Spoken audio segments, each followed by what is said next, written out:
안녕하세요. 놀라운 논란의 미스터 논란입니다. 손흥민 선수가 뛰고 있는 토트넘 소식 전달해드리도록 하겠습니다.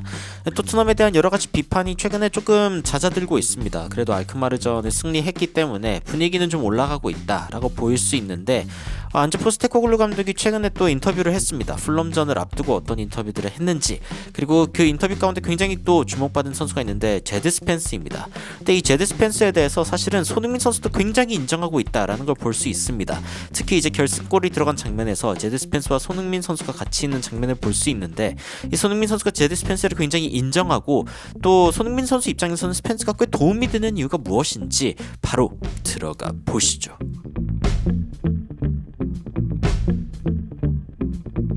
안제 포스테코글루 감독이 풀럼전을 앞두고 어떤 인터뷰를 했는지부터 먼저 살펴보도록 하겠습니다. 스쿼드가 지금 상태가 어떤가에 대한 질문이 들어왔는데, 일단은 부상자가 없었다는 게 가장 크죠. 부상자가 없었고 레길론과 베르너가 이제 뛸 수 있다라는 이야기가 나오고, 로드리고 벤탄쿠르 역시 돌아올 예정이다라고 이야기를 하면서, 일단 기본적으로 더 이상 부상당한 사람이 없다는 것 자체가 일단 토트넘에게 굉장히 좀 긍정적인 일이라고 평가가 되고 있습니다.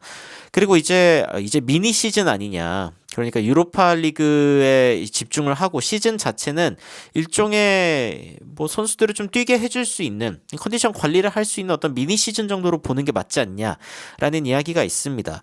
선수들이 점점 더 돌아오기 시작하면서 뭐 이제는 뭐 어떻게 보면 새로운 시즌처럼 생각할 수도 있죠. 선수들이 있기 전에 토트넘과 11명의 선수가 부상당해 있던 토트넘은 분명히 좀 다른 팀처럼 보이긴 합니다. 특히 반더벤이 있고 없고가 굉장히 큰 차이가 나긴 하는데, 선수들이 이제 많이 돌아왔고 건강한 스쿼드가 있기 때문에 일단은 좀 기초가 탄탄해졌다. 그래서 이제 유로파리그라는 어떤 목표를 향해 나아갈 수 있는, 그리고 이제 이 작은 시즌 남아있는 한 10개 정도의 경기거든요. 프리미어리그가 10경기 남았는데 이 경기들을 좀 잘 치러내는 것이 굉장히 토트넘의 의미가 있을 수 있다라고 이야기를 하고 있습니다. 그리고 이제 잉글랜드 스쿼드 발표가 났는데 메디슨이랑 스펜스가 둘 다 탈락했어요.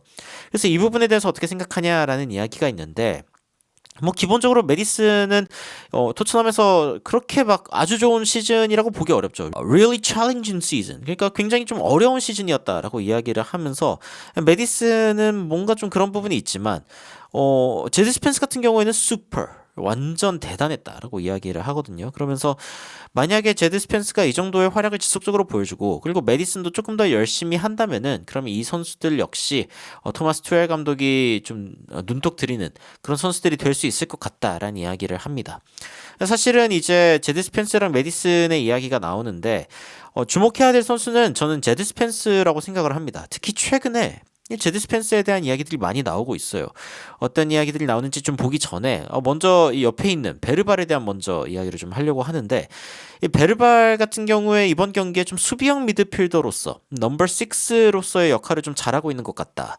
그래서 이제 이 부분에 대한 극찬을 좀 받고 있고, 안제 포스테코글루 감독 역시 그 부분에 대해서 좀 열심히 노력하고 있다라고 이야기를 하고 있음과 동시에 어떤 이야기를 하냐면, 과거에는 너무 많이 뛰고 의욕 과다였다. 그래가지고 빨리 제풀에 지치곤 했는데, 이번에도 이제 그 마지막에 그 크램프가 올라와가지고 그 뭐라 그러죠? 쥐가 나가지고, 그러니까 쥐 나가지고 갑자기 쓰러지는 장면이 있기도 했는데, 이 선수가 지금 점점 더 성장해 가고 있는 게 보이고, 그리고 피드백을 점점 이렇게 받으면서 성숙한 선수가 되어가고 있다라는 이야기가 나오고 있습니다. 그래서 베르발의 성장도 굉장히 주목할 만하지만, 이번 시즌 베르발 못지않게 주목할 만한 선수가 바로 이 제드 스펜스라고 생각을 합니다. 실제로 이 제드 스펜스에 대한 옵타에서의 이야기가 나왔습니다. 스펜스는 프리미어리그 수비수 전체 중에 볼 경합에서 가장 많은 승리를 거둔 선수이고, 드리블도 잘하는 선수이고, 가장 많이 공을 앞으로 달고 나가는 선수다라고 이야기가 나오는데, 사실은 토트넘이 이제 알크마르와의 경기 통합 점수 3대2로 만드는 이 결승골을 넣었을 때 손흥민 선수와 스펜스가 같이 있는 모습을 볼 수 있습니다. 그리고 골을 넣은 직후 손흥민 선수는 오히려 스펜스에게 달려가는 모습을 보여줬거든요. 그 이유는 그 골에서 스펜스의 역할이 굉장했기 때문입니다. 일단 메디슨이 공을 등지고 받아내는 장면부터가 굉장히 좋았습니다. 이 메디슨 좋은 장면 보여줬고, 여기에서 이제 측면으로 뛰어나가는 스펜스랑 손흥민 선수를 보면서 일단 스펜스 쪽으로 먼저 뿌려줍니다. 그리고 스펜스가 이제 공을 잡고 전진을 하면서 앞에 있는 손흥민 선수에게 공을 전달을 하죠. 이제 스펜스를 막으려면은 기본적으로 여기는 2대2 상황이기 때문에 상대방도 빨리 이제 뛰어 올라와가지고 스펜스를 잡아야 되는 상황입니다. 그래서 그거를 좀 유의 깊게 보면은 손흥민 선수가 이제 공을 잡은 상황, 스펜스는 이제 속도를 좀 조절하다가 손흥민 선수의 뒤편으로 달려가는 걸 선택을 합니다. 그러면서 자신의 달고 있는 수비수와의 거리를 살짝 떨어뜨릴 때 손흥민 선수는 굉장히 타이밍 좋은 패스로 제드 스펜스에게 공을 싹 넣어줍니다. 제드 스펜스와 제드 스펜스를 막고 있는 수비수의 간격이 좀 멀어진 상태이기 때문에 타이밍 좋은 런을 보여준 제드 스펜스, 특히 빠르죠. 빠르기 때문에 자신을 마크하는 수비수를 제치고 바로 이렇게 패스를 넣어줄 수 있었습니다.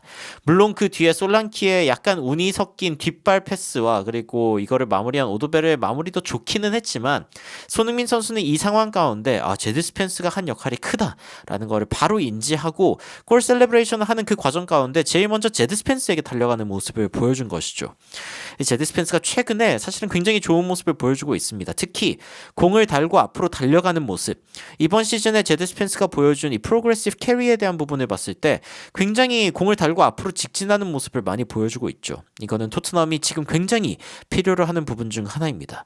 실제로 최근에 더 타임스를 통해서 제드 스펜스의 여러 가지 통계가 나오면서 잉글랜드 대표팀 들만한 선수 아니냐라는 평가가 나오고 있거든요. 어떤 이야기가 나오냐면은 이 볼 경합을 가장 많이 이긴 선수가 누구냐라고 했을 때 토트넘의 제드 스펜스가 8.1회로 압도적으로 위에 있고요. 이 밑에 이제 뭐 마즈루이 혹은 뭐 로메로 같은 선수들이 있습니다. 드리블 그리고 시도가 가장 많은 선수가 누구냐? 평균 제드 스펜스 4번. 수비수 기준입니다. 수비수 기준으로 스펜스 그 뒤에 완비사카 뭐 아이누리 같은 선수가 있는 거 보면은 스펜스 진짜 대단하다라는 게 느껴지고 드리블을 실제로 이제 성공시키는 횟수 같은 경우에도 완비사카나 아이누리보다 높은 2.2회를 보여주고 있습니다. 물론 이제 성공률 자체로 봤을 때는 뭐 아이누리가 좀 좋다라고 이야기를 할 수도 있겠지만 여하튼 제드 스펜스가 공을 잡고 돌파해 나가고 그리고 이제 공격적인 어떤 기회를 만들어내는 방식에 있어서는 제드 스펜스가 굉장히 도움이 된다는 것이죠. 그리고 이는 왼쪽에서의 활동을 주로 가져가고 있는 손흥민 선수에게 굉장히 큰 도움이 됩니다.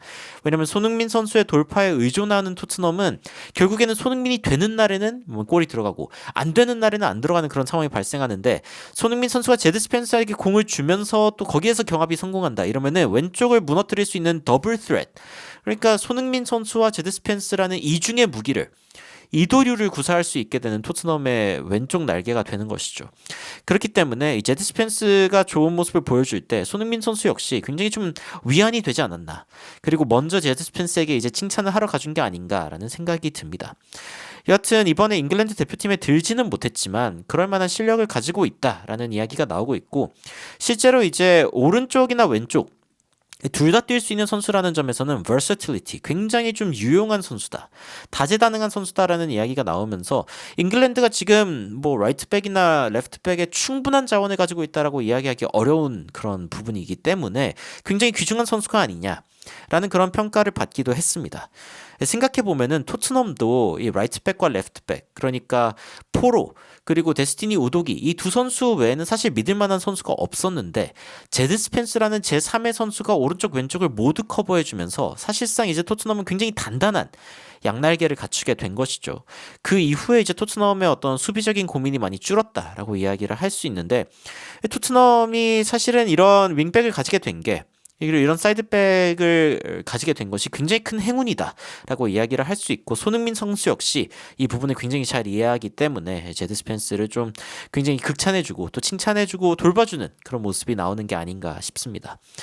여하튼 제드 스펜스가 앞으로도 좀 좋은 활약을 보여줬으면 좋겠다라는 생각이 들고 다음 경기는 풀럼전입니다. 토트넘이 풀럼전을 일요일날 늦은 저녁에 하게 되는데 아마 이 경기에서는 뭐 전 경기에서 열심히 뛰었던 풀타임을 소화한 손흥민 선수는 아마 또 뛰기 어렵지 않을까 라는 생각이 들기는 하는데 물론 이제 경기 막판에 경기가 잘 안 풀리면 손흥민 선수를 집어넣고 뭐 스펜스 같은 선수들도 집어넣고 그렇게 플레이를 할 수도 있겠지만 아무래도 풀타임을 뛰지 않은 선수들에게 더 많은 기회를 주고 그리고 몸 상태를 좀 끌어올릴 수 있는 기회를 주지 않을까라는 생각이 들기는 합니다.